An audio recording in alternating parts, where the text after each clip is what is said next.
TV का खास show Rahul का अग्निपथ देख रहे हैं आप। मैं हूं आपके साथ पूजा। राहुल गांधी की अन्याय यात्रा उड़ीसा पहुंची हुई है। उड़ीसा पहुंचने पर राहुल गांधी ने आज सुंदरगढ़ के राउल किला में वेदव्यास मंदिर में जाकर पूजा अर्चना की। पूजा अर्चना करने का राहुल गांधी का वीडियो भी सोशल मीडिया पर जमकर वायरल हो रहा है और एक नया विवाद भी सामने आ गया। बताया जा रहा है कि मंदिर में प्रवेश करते ही राहुल गांधी ने पुजारी से छोटा टीका लगाने को कह दिया।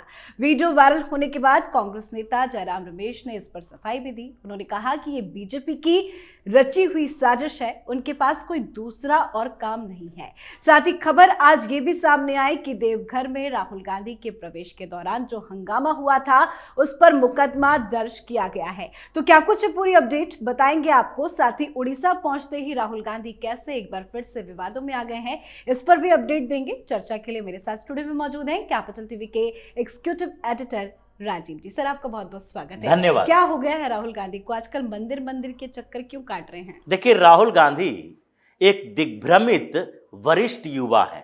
वरिष्ठ शब्द लगाना जरूरी है क्योंकि कांग्रेस वालों के लिए वो युवा नेता हैं और बाहर वालों के लिए युवा अवस्था से पार कर चुके हैं। दिमागी रूप से अभी वो बच्चे हैं। बच्चा, वरिष्ठ और युवा, इन तीनों का जब मिश्रण आ जाए तो वो खुद ही दिग्भ्रमित हो जाते हैं। आजकल राहुल गांधी को लग रहा है कि हिंदू भी बन के दिखाएं और साथ ही छोटा हिंदू बने रहें। मतलब बड़ा हिंदू बन जाएंगे तो फिर जो हमारे इर्द गिर्द जो मुस्लिमों की फौज है वो नाराज हो जाएगा और इनका तो पूरा मकसद ही मुसलमानों को अपने साथ लाना है। अगर भारतीय जनता पार्टी ये बात कहती है तो मान लेते हैं कि वो विरोधी पार्टी के नेता है सब, लेकिन अगर इनके सहयोगी गठबंधन वाले लोग भी यही कहते हैं तो फिर क्या माना जाए। क्योंकि इनके समर्थन में ममता बनर्जी मीटिंगों में जा रही थी, INDIA का नाम दिया, लेकिन खुलकर ममता बनर्जी ने बोला कि ये सारे मुसलमानों को इकट्ठा करने के लिए पश्चिम बंगाल में कम्युनिस्ट पार्टी राहुल गांधी के साथ यात्रा में शामिल हो रहे हैं। मतलब यात्रा का पश्चिम बंगाल में मकसद जो है वो मुसलमानों को इकट्ठा करना है। ये ममता बनर्जी ने बोला है जब उनकी यात्रा वहां से निकल चुकी थी, क्योंकि ममता बनर्जी को भी डर लग रहा था कि ये मुसलमानों का वोट अगर उधर चला जाए तो फिर आपस में मुसलमानों के लिए कंपटीशन हो जाएगा, भारतीय जनता पार्टी को 30-35 सीटें मिल जाएगी। तो इसलिए डर उसके अंदर भी है और इसलिए ममता बनर्जी ने ऐसी बात कही है। लेकिन सच्चाई तो है, आप जहां जाते हो उन्हीं लोगों के बीच से गुजरते हो और उन्हीं के जमात में रहते हो।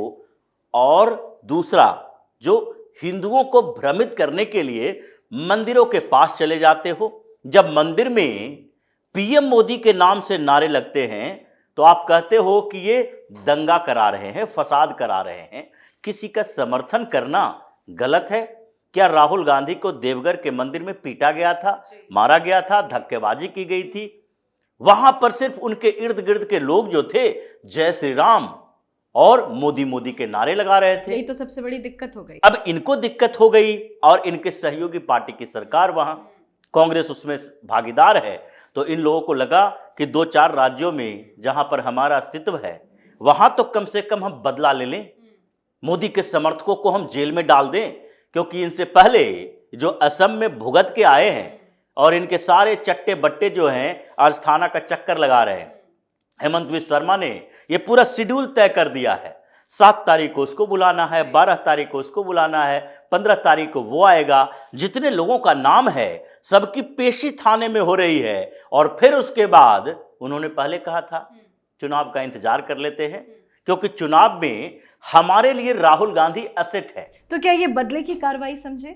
बिल्कुल, ये बदले की कार्रवाई है, क्योंकि सारा वीडियो सोशल मीडिया प्लेटफॉर्म पे है कि किस तरीके से राहुल गांधी देवघर में मंदिर में जाते हैं, वहां पूजा अर्चना करते हैं, मंदिर से बाहर निकलते हैं और देवघर का मंदिर का परिसर जो है बड़ा है। उस परिसर में शिवलिंग है और वो शिवलिंग में एंट्री करने के लिए गेट, 2 गेट है, एक तरफ से जाते हैं, दूसरे तरफ से निकलते हैं। एक सावन के महीने में वहां जो भीड़ होती है उसमें पूरे परिसर में राउंड राउंड करके कई लाइन लगी होती है। अब उस परिसर के अंदर किसी को रोक नहीं सकते। मंदिर के अंदर का जो घेरा है उसमें रोका जा सकता है कि भाई VVIP व्यक्ति आए हैं तो कुछ समय के लिए इनको एकांत दिया जाए, लेकिन परिसर में कैसे रोक दोगे? सुरक्षा इनके पास थी, स्टेट गवर्नमेंट इनके साथ है, तो उसके बावजूद अगर समर्थक वहां पहुंचे और राहुल गांधी के सामने अगर पीएम मोदी के नारे लगाए, जय श्री राम के नारे लगाए, तो ये कैसे गलत हो गया? ये कैसे दंगा फैलाने या उनके सिक्योरिटी ब्रिज का मामला हो गया? उनकी बेइज्जती हुई, यही इन लोगों को नागवार गुजरा कि राहुल गांधी की कैसे बेइज्जती हो गई, और उसके बाद उन लोगों के ऊपर केस दर्ज किया है। लेकिन ये केस दर्ज करने से कुछ होने वाला नहीं है, क्योंकि झारखंड में अभी सरकार बन तो गई है, बहुमत साबित तो हो गई है। अगर ऐसे ही कुकर्म करते रहे तो ये चंपई सोरेन भी ज्यादा दिन मुख्यमंत्री नहीं रहेंगे। विधायक ऐसे भी नाराज चल रहे हैं, कभी भी कांग्रेस और जेएमएम दोनों टूट जाएगी, सरकार गिरनी लगभग तय मानी जा रही है, पूरा कार्यकाल तो पूरा नहीं कर पाएगा। लेकिन इस बीच राहुल गांधी क्या किए? अब वहां से आप उड़ीसा गए हो, मंदिर में सामने क्या कह रहे हैं? आप गए क्यों हो जब आपको टीका लगाने से इतनी परेशानी है? लेकिन क्यों, आखिर क्यों राहुल गांधी ने कहा कि छोटा टीका लगाए? इसलिए कहा क्योंकि बड़े टीकों के साथ अब इनको दिक्कत होने लगी है। कुछ मंदिरों में गए, भगवा वस्त्र धारण भी किया और बड़े टीके, चंदन के टीके लगाए। देवघर के मंदिर में इनका जो फोटो तस्वीर आई थी वो तो दिख रहा है। अब वो दिखने के बाद जिन लोगों के साथ ये राजनीति करने की ठानी है, जिनके समर्थन के लिए असम से लेकर पश्चिम बंगाल तक लाठियां खाते रहे इसके कार्यकर्ता कि मुसलमानों का सपोर्ट चाहिए, वो तो अलग हो गया। अब इनको लगने लगा, जो इनपुट मिले इस बात के लिए कि कांग्रेस में अगर इस तरह से हिंदुत्व का प्रदर्शन आप करेंगे तो ये जो मुस्लिम वोट है ये क्षेत्रीय पार्टियों के पास चली जाएगी। ममता बनर्जी वहां काग दृष्टि लगाए हुए हैं और इधर अरविंद केजरीवाल, उधर समाजवादी पार्टी अखिलेश यादव, उधर लालू यादव, ये सारे लोग हैं जो मुसलमानों पर बिल्कुल बगुले की तरह बैठे हुए हैं कि कहीं मिस हुआ कांग्रेस से तो हम लपक ले। और ऐसी स्थिति में आप क्या कर रहे हैं? ये मंदिर में जाकर चंदन टीका लगा रहे हैं तो सारे मुसलमान भाग जाएंगे, फिर करेंगे क्या? हिंदू तो आपके खिलाफ ऐसे भी हैं, हिंदुओं को कितना भी समझाने की कोशिश करें अब आपके पास नहीं आने वाले हैं। कुछ दिग्भ्रमित जो हैं, जो कुछ ऐसे लोग हैं जिनको लगता है कि सेकुलरिज्म का मतलब हिंदुओं को बर्बाद करना है, वो लोग आपका साथ दे सकते हैं। ये 2-4% लोगों से कुछ नहीं होगा। उसके बाद राहुल गांधी को लगा उड़ीसा आए हैं, यहां भी मंदिर में बड़ा सा टीका लगा देगा, फोटो सामने आएंगे, फिर मुसलमान नाराज। तो इसलिए आस्था तो अंदर से पहले भी नहीं है। कभी भी चुनाव के अलावा इनको किसी जगह पर मंदिर में जाते नहीं देखा गया। किसी भी पूजा हो, कोई भी पूजा, दुर्गा पूजा हो, लक्ष्मी पूजा हो, सरस्वती पूजा हो, या फिर रामनवमी हो, शिवरात्रि हो, कभी भी आपने देखा कि 10 जनपद के अंदर नवरात्र मनाया गया? कभी तस्वीर नहीं आई। कभी राहुल गांधी के घर, जो पहले 10 जनपद में नहीं रहते थे, जहां रहते थे उसे छीन लिया गया, वहां से भी कोई ऐसी तस्वीर, खबर आई कि आज नवरात्र मनाए गए? इफ्तार पार्टी की तस्वीरें आ जाती है, लेकिन कभी ये तस्वीर नहीं आई नवरात्र के दौरान 9 दिन तक राहुल गांधी ने क्या किया। कभी पूजा भी की, या फिर सरस्वती पूजा मनाए, लक्ष्मी पूजा मनाए, दुर्गा पूजा। ये मजबूरी है कि ये रामलीला मैदान में रावण वध के लिए सोनिया गांधी को जाना पड़ता था। इन लोगों को मजबूरी है, ये इनके लिए हिंदू मजबूरी है चुनाव के समय। जब होली और दिवाली की कोई तस्वीरें नहीं आई तो बाकी त्योहारों का क्या जिक्र? बिल्कुल, और यही वजह है कि ये वहां पर चाह रहे थे कि किसी तरीके से पुजारी को रोका जाए। लेकिन उसके बाद एक और विदेशी संस्कार, बोलने की तमीज, तरीके, क्या बोलेंगे? ऐसा मत करो, लगाओ। ये बिहार, यूपी, उड़ीसा, बंगाल ऐसे नहीं बोले जाते हैं। ये तो आपने उसी तरीके से बात कही कि आप विदेशी मानसिकता वाले लोग, आपको हिंदुस्तान के बारे में पता नहीं है कि हिंदुस्तान में स्टोव का मतलब किरोसिन का चूल्हा बताया जाता है। आपने सोचा स्टोव का मतलब तो चूल्हा ही होता है, तो कोई भी चूल्हे को स्टोव ही कह दे और इसलिए उस पर कोयला डाल दिया। तो ये स्थिति है इनकी कि ये दिग्भ्रमित लोग हैं। इसलिए जब वहां पर पुजारी से ऐसी बात की तो पुजारी ने भी वैसे ही जवाब दिया और फिर तो टीका भी नहीं लगे। ये जो राहुल गांधी की उड़ीसा में यात्रा हुई, अब हर जगह पर एक ही बात, एक ही राग अलाप रहे। इसलिए पीएम मोदी ने आज कहा कि ये रिजर्वेशन जो है, ये कांग्रेस हमेशा से रिजर्वेशन के खिलाफ रही है। क्यों कहा, क्यों जरूरत पड़ी?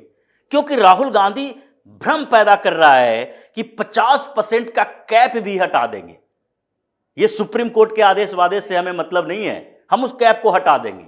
तो कहां गए थे?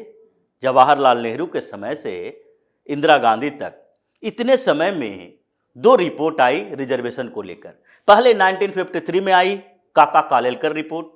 काका कालेलकर के नेतृत्व में कमीशन बनी और उस काका कालेलकर आयोग की रिपोर्ट आई, उसमें रिजर्वेशन की बात की गई। अब 1953 के बाद 1979 तक मतलब सरकार तो सिर्फ कांग्रेस की रही। जब गैर कांग्रेसी सरकार आई, पहली बार मोरारजी देसाई की, उन्होंने एक अलग से आयोग बनाया क्योंकि कालेलकर आयोग की रिपोर्ट ठंडे बस्ते में रख दी गई थी और 1953 की रिपोर्ट 79 में तो लागू करना ठीक नहीं रहता क्योंकि उस समय से 30 साल से ज्यादा समय गुजर चुका था। व्यवस्थाएं बदलती है। बीपी मंडल के नेतृत्व में मंडल कमीशन आया, उसकी रिपोर्ट कब आई? 1980 में। रिपोर्ट 2 साल के बाद आई, तब तक मोरारजी देसाई को हटा दिया, ये कांग्रेसियों की साजिश। उसके बाद चौधरी चरण सिंह को बुलाया, चौधरी चरण सिंह बेचारा कांग्रेसियों के जाल में फंस गए। 5-6 महीना प्रधानमंत्री जो लोकसभा का मुंह भी नहीं देख पाए। उसके बाद जब सरकार 10 साल तक इंदिरा गांधी राजीव गांधी की रही, बीपी मंडल की रिपोर्ट ठंडे बस्ते में रख दिया गया। 27% रिजर्वेशन ये इनके बाप दादाओं ने नहीं दी है, जो इनके खानदान के प्रधानमंत्री रहे। न राजीव गांधी ने उस रिपोर्ट को लागू किया, न इंदिरा गांधी ने, न उससे पहले जवाहरलाल नेहरू के समय में कालेलकर रिपोर्ट लागू किया गया। ये रिपोर्ट तो लागू किया गया पार्लियामेंट में 1990 में, 10 साल के बाद। जब रिपोर्ट आई 10 साल के बाद वीपी सिंह ने लागू किया और उसके बाद से ये अब कह रहे हैं ओबीसी हमारा, ओबीसी हमारा। ये सवाल पूछ रहे हैं कि पीएम मोदी बताएं कि गरीब जाति अमीर जाति के हैं या ओबीसी के हैं। तो इस मूर्ख आदमी को यह समझना चाहिए कि गरीब अमीर जातियां जो है अभी ये संवैधानिक तरीके से नहीं है, ये सोच विचार परसेप्शन को लेकर है। अगर आपको इलेक्शन के एफिडेविट में लिखना पड़ेगा तो आपको अपनी जाति वही बतानी पड़ेगी जो संवैधानिक तरीके से है। तो इसलिए अभी राहुल गांधी 2 तरीके से फंसे हैं और इस बार ओबीसी पर भी, जो आज पार्लियामेंट में पीएम मोदी ने कहा, और फिर इधर मंदिर में जाकर पुजारी से बेइज्जत होकर जो आए हैं, वो भी अब मामला जयराम रमेश के कहने से ठंडा होने वाला नहीं है। पीएम मोदी ने तो आज तगड़ा प्रहार राहुल गांधी पर कर दिया। लेकिन अगर उत्तर प्रदेश की बात करें तो खबर है कि 14 तारीख को ये यात्रा एंटर करने जा रही है उत्तर प्रदेश में। लेकिन वहां पे भी खबरें जो चल रही हैं कि जयंत चौधरी बीजेपी के साथ हाथ मिलाने जा रहे हैं, अखिलेश यादव के यात्रा में शामिल होने की खबर है। क्या कुछ अपडेट आ रही है? देखिए, लगता तो यही है कि जयंत चौधरी अब इंडी अलायंस में नहीं रहेगी। ये पहले भी बोल चुके हैं। पहले भी जब इंडी अलायंस के पहली बैठक में वो नहीं गए थे, बोले शादी में जा रहे हैं, हमारे पारिवारिक समारोह है। दूसरी बैठक में वो तब गए जब भारतीय जनता पार्टी बहुत ज्यादा नेगोशिएशन के मूड में नहीं थी। वो गए, लेकिन वहां से आने के बाद कहते हैं जहां पर खाने का सवाल होगा तो हम बेहतर खीर खाएंगे, खराब खीर क्यों खाएंगे। वो गठबंधन का इशारा दे रहे थे। अभी क्या हुआ, सपा के साथ उनका गठबंधन फाइनल माना जा रहा था, 7 सीटें दी गई। लेकिन जब उनके स्पेशल, जहां पर जाटों की संख्या ज्यादा है, वहां पर ही सीट नहीं दोगे, मुजफ्फरनगर नहीं दोगे, बागपत नहीं दोगे, उसके बाद हाथरस नहीं दोगे, तो फिर वो साथ में क्यों रहे।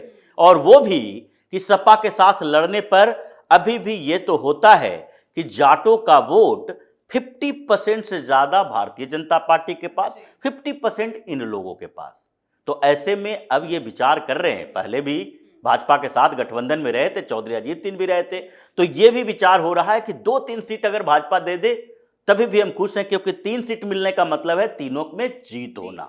और लगता है कि 14 तारीख से पहले एक और विकेट इंडी अलायंस का गिरने वाला है। बहुत बहुत धन्यवाद सर समझाने के लिए। धन्यवाद। तो उड़ीसा में भी राहुल गांधी बुरे फंसे हैं, तो वहीं 14 फरवरी को राहुल गांधी की यात्रा चंदौली के रास्ते यूपी में एंट्री करेगी। और खबर यह है कि राहुल गांधी की यात्रा के यूपी में आते ही जयंत चौधरी इंडिया गठबंधन से अलग होने का ऐलान कर सकते हैं। मतलब जहां जहां राहुल गांधी जा रहे हैं उन राज्यों में कांग्रेस पार्टी को झटका लग रहा है। खबर है कि यूपी में राहुल गांधी की यात्रा में अखिलेश यादव भी शामिल होंगे। तो देखना होगा और क्या क्या नया बवाल राहुल गांधी के सामने आता है। आप अपनी राय कमेंट कर लिखें। देखते रहिए कैपिटल टीवी। नमस्कार।